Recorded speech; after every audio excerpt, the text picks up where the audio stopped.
When you think of a good movie, what comes to your mind? Well, besides the massive amount of porn you watch, maybe that small little Avengers movie, what else do you consider to be quality entertainment? There's a lot of great movies with good morals and messages behind them, but a great movie that I feel doesn't get talked about enough in my opinion is School of Rock. This movie is one of my favorite movies of all time, and there's a solid reason for that. This movie focuses on an underground rock star named Dewey Finn, who gets kicked out of his band due to him being stupid, and gets a job as a substitute teacher at a prep school. Now, this school has some of the most strict, non-fun teachers I've ever seen in media. When your principal gets on you for having your sleeves up too high, you know something must be wrong with your school. While Dewey is subbing, he finds out that students know how to play music and then decides to teach them some new instruments similar to the ones they already play so that they can compete in the battle of the bands. The plot may sound simple in hindsight, but don't let that turn you away. This movie shows that not every movie needs to have a large or complex plot in order to be good. The first thing I should mention is the acting. In most movies, child actors aren't that good, but in School of Rock, it proves that kids can act if they're talented enough. Normally, whenever I see children act, it makes me cringe so much that my face ends up looking like this.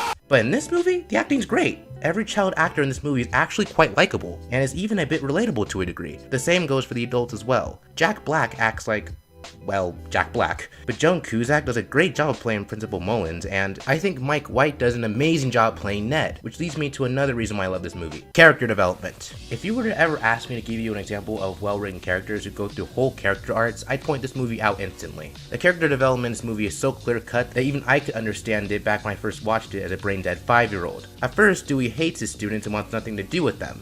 But it's not until he finds out how talented his students are in music that he starts to slowly bond with them. His best friend Ned is a huge beta male with a controlling girlfriend who always seems to do what she says, even if he doesn't always fully agree with it. But by the end of the movie, when he wants to go see Dewey and his band perform, even though Patty starts to insult him, he just leaves while she's in the middle of rambling. Principal Mullins is the principal at the school who at first seems strict and no fun, but as the movie progresses, we find out that the reason why she's like that is because that's the way she copes with having such a powerful position at a school with such strict policies. And we actually see the fun side of her come out when her and Dewey are on a date later in the movie. Dewey's students also go through character arcs, most notably Tamika. She starts out as this girl who's very shy and has very low self-esteem, but they later learn that she has an amazing singing voice. By the end of the film, we get to see how much she's progressed as a character and how much her confidence has risen.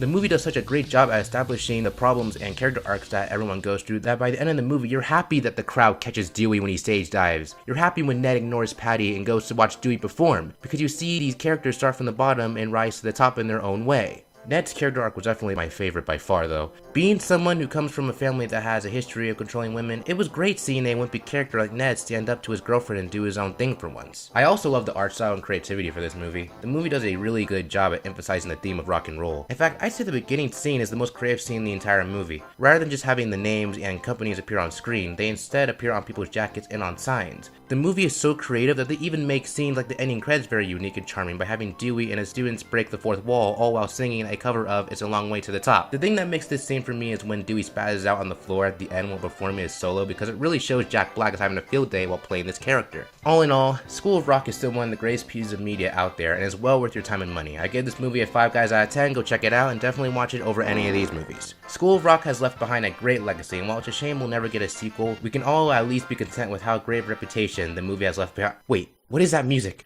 No! Please, no! No! No! No! No! Instead of making the sequel everyone wants, everyone's favorite company, Nickelodeon, thought, you know that School of Rock movie that came out a little over a decade ago? Let's make that into a show and strip away everything that made it good in the first place, because why not? It's not like we already have enough money or anything. And they created a School of Rock TV show. I've watched 3 episodes of the first season, and it was painful for me to watch. Everything that made the movie good, the relatable characters, the great music, the good morals, and messages, have all been trashed and have instead been transformed into the most generic sitcom you can think of. Summer is no longer the smart aleck control freak, blunt girl that she was in the original movie, and has instead evolved into a generic happy-go-lucky girl who has a crush on Freddie of all people.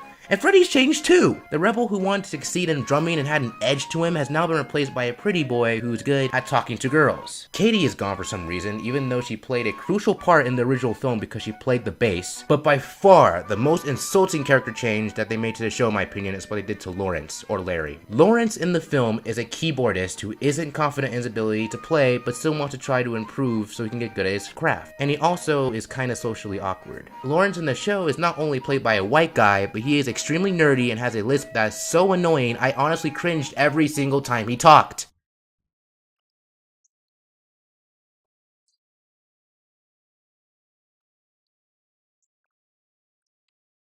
It also doesn't help that Tamika went from being this chubby, shy black girl with amazing singing voice to a white girl with a less amazing singing voice who's more outgoing. They also whitewashed the crap out of the cast, as you've probably noticed by now. I've never been a fan of whitewashing in movies or shows, and School of Rock is no exception. One of the things that made the movie so unique was how great the diversity in the cast was. Now it's just mostly white kids and the occasional black or Asian kid. Call me racist if you want, but all I'm doing is calling Nickelodeon out on something that didn't need to be changed in the first place. It's like when you change the hot teenagers in your show to preteens. Don't fix what doesn't need to be changed. Tamika and Lawrence didn't need to be white. Zach didn't need to be Asian. Their ethnicities in the original were fine as they were. Another issue that I have with the show is that because they made it a sitcom, they made all the characters have pretty unrealistic character interactions, which was one of the best parts of the movie. I don't know about you, but this isn't how I talk to my friends.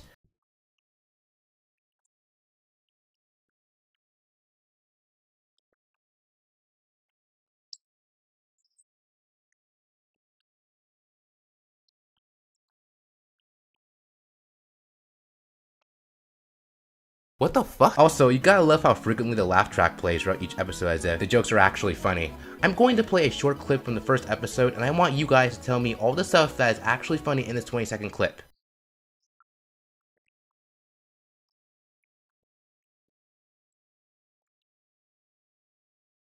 So, what did you find funny?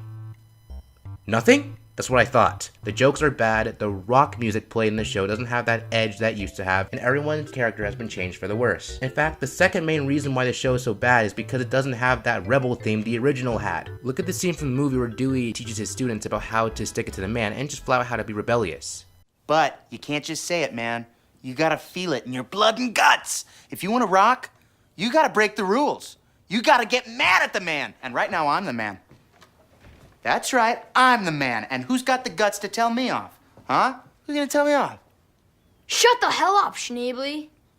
That's it, Freddy. That's it. Who can top him? Get out of here, stupid ass. Yes, Alicia. You're a joke. You're the worst teacher I've ever had. Summer, that is great. I like the delivery because I felt your anger. Thank you. You're a fat loser and you have body odor. All right. This scene alone is better than anything that ever appears in the show. When you take away one of the key elements that makes rock the way it is, it's bound to get messed up. I understand that the show is aimed at a younger audience and all, so it won't be able to be as in your face as the movie, but when you make Loaded Diaper from Diary of Wimpy Kid seem like a more legitimate rock band than your own show that's called School of Rock, you've done something wrong. All in all, while the show may be crappy, it's not the worst thing I've seen from Nickelodeon, even though some IMDb critics may disagree. It's a below average Nickelodeon sitcom that has its problems, but at least it's watchable. There are plenty of cartoon and other sitcoms I can think of that are way worse than this one and are flat out unwatchable, but this isn't one of those. I feel like some tweens could really enjoy this. All the ones that haven't seen the original movie anyway. But as a fan of the original and movies in general, I'd have to give this a hard pass. Kids deserve better. If you want to introduce children to School of Rock, show them the movie and not the crapfest below average sitcom that happens to share the same name. Show them the version that has meaning, that has amazing characters with great personalities. Show them a great movie. And most importantly, show them Jack Black playing Dewey Finn. Because while Tony Cavallero may be decent when it comes to playing Dewey, Jack Black will always be irreplaceable.